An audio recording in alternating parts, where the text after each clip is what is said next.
So now let's move on to studying the electrostatics of conductors. अब conductors ऐसे solids होते हैं जिनमें बहुत फ्री इलेक्ट्रॉन्स होते हैं. इसका मतलब ये है कि electrons throughout the body of the metal freely move कर सकते हैं as depicted in this diagram. इसकी बस एक रिस्ट्रिक्शन है कि मेटल के बाहर नहीं जा सकते, मेटल के अंदर कितना भी घूम सकते हैं. That's the basic idea of a conductor. Now let's see basically what happens अगर हम इसमें एक फील्ड लगाएं. तो मैं क्या करने वाला हूं, I am going to apply a field from the right hand side to the left hand side, which basically means negative x direction में मैं एक फील्ड लगाने वाला हूं. तो यहां देख सकते हो मैंने नेगेटिव x डायरेक्शन में एक फील्ड लगाया है as indicated by those green arrows. तो वो पॉजिटिव x एक्सिस की डायरेक्शन से नेगेटिव x एक्सिस की डायरेक्शन की तरफ फील्ड लगाया हुआ है.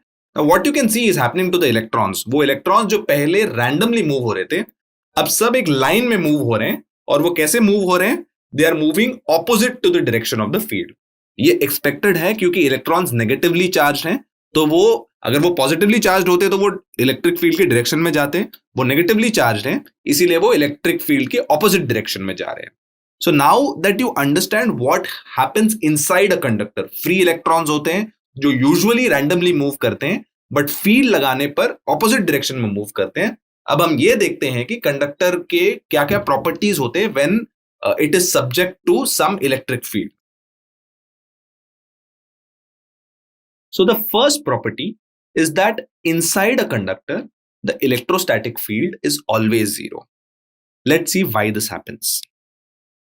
तो अगर हम एक कंडक्टर ले लें, we know that what is going to happen is initially जो अंदर के इलेक्ट्रॉन्स हैं वो randomly distribute होंगे, right? And they are free to move within the electron, right? Free to move within the surface and the interiors of the conductor, right? Now external field लगाने पे the first thing that will happen is उस external field का इन electrons पे एक effect होगा. वो क्या होगा, इलेक्ट्रॉन सारे एक्सटर्नल फील्ड के अगेंस्ट जाके एक तरफ आ जाएंगे और सारे पॉजिटिव पार्टिकल्स दूसरी तरफ आ जाएंगे. और उसकी वजह से what will happen is there is an opposite direction में internal electric field that is created. ये क्यों आ रहा है, क्योंकि सारे जो इलेक्ट्रॉन्स है जो फ्री टू मूव थे वो सारे एक तरफ आ गए और दूसरी तरफ सारे पॉजिटिवली चार्ज स्पीशीज आ गए. इसकी वजह से ऑपोजिट डायरेक्शन में एक इंटरनल फील्ड आ गया. तो बाहर का एक्सटर्नल फील्ड और अंदर का इंटरनल फील्ड ये दोनों एक दूसरे को अपोज करके कैंसिल कर देते हैं and that is why the field inside a conductor is zero. दूसरी प्रॉपर्टी ये है कि किसी भी चार्ज्ड कंडक्टर को अगर मैं लूं उसके सरफेस पर इलेक्ट्रोस्टैटिक फील्ड हमेशा नॉर्मल होना चाहिए. इलेक्ट्रोस्टैटिक फील्ड का डायरेक्शन हमेशा सरफेस के परपेंडिकुलर होगा एवरी पॉइंट पर.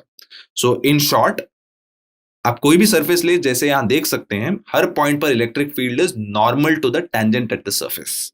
ऐसा क्यों है, so let's prove this by contradiction. मान के चलो कि electrostatic field at the surface normal नहीं है, टेढ़ी डायरेक्शन में, जैसे यहां आप देख सकते हैं. तो उसका मतलब क्या होगा, अगर आप एक चार्ज Q लो, राइट, उस पर एक टेंजेंशियल फोर्स होगा. तो व्हाट विल हैपन इज उस टेंजेंशियल फोर्स की वजह से वो चार्ज Q मूव करना चाहेगा. But we know that in reality ये कभी होता नहीं है, चार्ज कभी बाहर नहीं निकल पाता है, क्योंकि हमने पढ़ा है कि कंडक्टर की खासियत ये होती है कि charge is always restricted to the metal.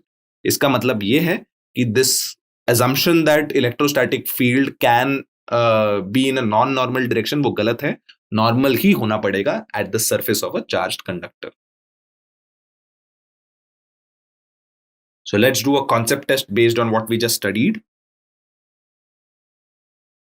तो आपको यहाँ पे एक कंडक्टर दिया गया है और कंडक्टर के लिए 4 पॉसिबल फील्ड लाइंस ड्रॉ की गई हैं. Option A, option B, option C, option D, ये चारों ऑप्शंस हैं और आपको बताना है कि इन चारों में correct electric field line representation conductor के लिए कौन सा है.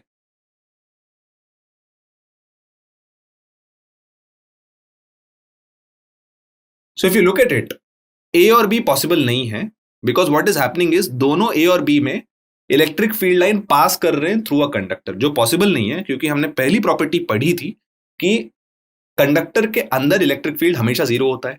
तो इलेक्ट्रिक फील्ड अगर जीरो हो गया इसका मतलब ये है कि इलेक्ट्रिक फील्ड लाइन पास नहीं कर सकता. So A and B are obviously incorrect. अब सी में इलेक्ट्रिक फील्ड लाइन नहीं है बट द प्रॉब्लम इज वो उस पॉइंट पे नॉर्मल नहीं है, राइट. और हमने पढ़ा है कि सरफेस पे हमेशा परपेंडिकुलरली एंटर करता है इलेक्ट्रिक फील्ड लाइन, कभी नॉन परपेंडिकुलर डायरेक्शन में कभी एंटर नहीं कर सकता। इसका मतलब यह है the correct option is D, क्योंकि उसमें ना अंदर इलेक्ट्रिक फील्ड है और सरफेस पर भी जो इलेक्ट्रिक फील्ड लाइन है वो सरफेस के नॉर्मल है और परपेंडिकुलर है। So the next property is that conductor के अंदर कभी एक्सेस चार्ज हो ही नहीं सकता in a static situation. Let's see why this is true. So let's take a conductor जिस पे सरफेस चार्ज लगा हुआ है और हम ये देखना चाहते हैं कि सरफेस चार्ज अंदर क्यों नहीं जा सकता। Now for that we will take a small element inside this, right. अब हम जानते हैं कि ऑन द क्लोज सरफेस जो इस वॉल्यूम एलिमेंट को बाइंड करता है, इलेक्ट्रोस्टैटिक फील्ड जीरो है। सो ऐसे इनफैक्ट बहुत सारे क्लोज सरफेस लूं, इलेक्ट्रोस्टैटिक फील्ड जीरो है। ये क्यों? क्योंकि हमने पहली प्रॉपर्टी पढ़ी थी कि field inside a conductor is zero. तो इसका मतलब हर छोटे एलिमेंट के लिए इलेक्ट्रोस्टैटिक फील्ड जीरो है, राइट। और इलेक्ट्रोस्टैटिक फील्ड जीरो है, गॉस लॉ से हम ये कह सकते हैं कि चार्ज एनक्लोज्ड इज जीरो। इसीलिए सारा एक्सेस चार्ज जो है वो सरफेस पे अगर हमने डाल दिया तो सरफेस पर ही रहेगा, अंदर नहीं रह सकता, क्योंकि अंदर हमेशा फील्ड जीरो होता है। इसीलिए हर एलिमेंट का गॉस लॉ से क्यू एनक्लोज जीरो ही होगा। द नेक्स्ट प्रॉपर्टी जो पिछले प्रॉपर्टी का कॉन्सिक्वेंस है कि कंडक्टर के इनसाइड इलेक्ट्रोस्टैटिक पोटेंशियल कांस्टेंट है। ये क्यों? काफी ऑब्वियस है। अगर अंदर का फील्ड जीरो है, इसका मतलब E होता है minus d V by d r. ये रिलेशनशिप है इलेक्ट्रिक फील्ड और पोटेंशियल का। This mean zero equal to minus d V by d r, जो तभी हो पाएगा अगर V कांस्टेंट है। This means electrostatic potential inside a conductor is always a constant. The next property is that अंदर तो इलेक्ट्रिक फील्ड जीरो होता है, अगर चार्ज कंडक्टर है उसके सरफेस पे जो इलेक्ट्रिक फील्ड है it is equal to sigma by epsilon naught in the normal direction. N cap stands for the unit vector in the normal direction. ये क्यों? Let's see. सो हम कोई भी कंडक्टर ले लें जिसपे चार्ज है, हमने ये तो पढ़ लिया कि चार्ज सारा सरफेस पे ही होगा, अंदर नहीं हो पाएगा because electric field inside is zero. Now हम एक सरफेस पे एक छोटा सा गॉसियन सरफेस लें, राइट, जो एनक्लोज करता है एक small element, right. What this basically means is that Gauss law से हम कह सकते हैं कि integral E dot ds has to be Q in upon epsilon naught. अब E क्योंकि उस छोटे एलिमेंट के लिए कांस्टेंट होगा, उसको मैं बाहर ले सकता हूं। E integral ds is Q in upon epsilon not. तो E डेल्टा S, अब Q इन क्या होगा? Q इन होगा surface charge density sigma, sigma is charge per unit area, multiplied by the area of that element, that would be sigma delta S divided by epsilon naught. अब delta S दोनों जगह common हो जाएगा, can get cancelled, hence E equal sigma by epsilon not. So hence Gauss law की consequence की वजह से sigma by epsilon not is the magnitude of the electric field and उसका डायरेक्शन हमेशा नॉर्मल डायरेक्शन ही होगा। ये हमने सेकंड प्रॉपर्टी में देख लिया था। Hence E is equal to sigma by epsilon naught n cap. So let's now study a phenomenon called as electrostatic shielding, जो कंडक्टर के अभी अभी हमने जो प्रॉपर्टीज पढ़ी है उसका इस्तेमाल करता है।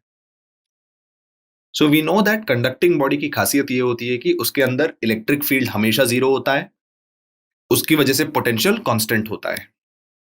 तो उसके अंदर मैं कैविटी ले लूं, right, that's exactly what is going to happen. उसके अंदर total charge has to be zero, क्योंकि अगर उसके अंदर चार्ज रहा तो कंडक्टर के अंदर एक इलेक्ट्रिक फील्ड आ जाएगा।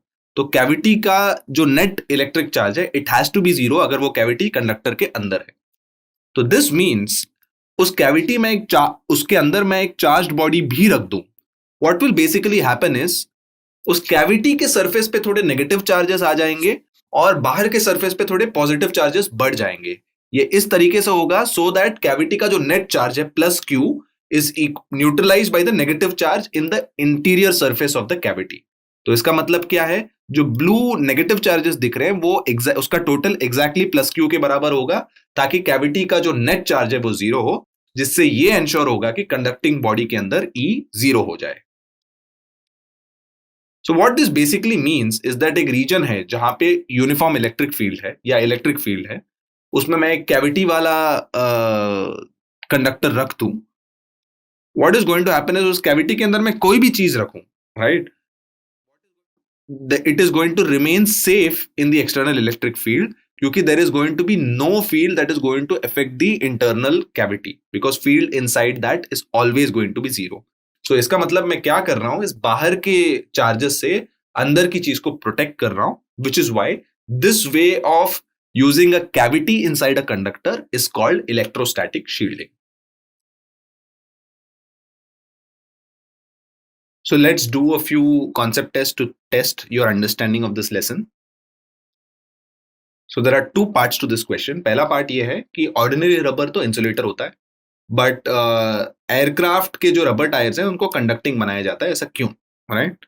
And the second part is a bird एक हाई पावर लाइन पे बैठा हुआ होता है. Many of you might have seen कि ट्रांसमिशन लाइंस पे there are many birds that are sitting, right? और उस ट्रांसमिशन लाइन की काफी हाई वोल्टेज होती है, बट फिर भी बर्ड को कुछ नहीं होता है. बट अगर if any man touches that, उसको इलेक्ट्रिक्यूशन होता है और फेटल भी होता है. कभी कभी डेथ्स आर ऑल्सो कॉज्ड. ऐसा क्यों है कि बर्ड को कुछ नहीं होता है बट मैन गेट्स इलेक्ट्रिक्यूटेड?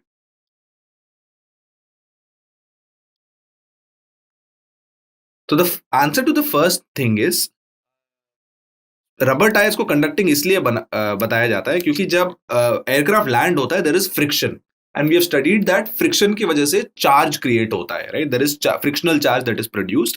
तो अगर वो कंडक्टिंग ना रहे तो स्टैटिक चार्ज बचा होगा, which will lead to problems, because वो फील्ड क्रिएट होता है जो एयरक्राफ्ट सिग्नल्स को अफेक्ट कर सकता है. उस चार्ज को डिसिपेट करने के लिए, कंडक्ट करने के लिए स्पेशल रबर टायर्स को स्लाइटली कंडक्टिंग बनाया जाता है. And second is a bird basically does not get electrocuted क्योंकि बर्ड के जो दोनों पैर है सेम पोटेंशियल पे है. वो पूरी वायर की एक ही पोटेंशियल होती है, और करंट तभी फ्लो होता है जब पोटेंशियल डिफरेंस हो, राइट? पोटेंशियल डिफरेंस अगर ना हो तो करंट कभी फ्लो नहीं होता. And this is something you will understand in the lesson on current electricity. और पोटेंशियल अगर सेम है तो what that means is there will be zero current passing. जबकि एक मैन जब उस सेम लाइन को टच करता है, उसका पैर जमीन पर है बट हाथ टचेस द वायर जो हाई पोटेंशियल पे है, और इस पोटेंशियल डिफरेंस की वजह से उसकी बॉडी के थ्रू एक करंट आती है which leads to fatal shocks.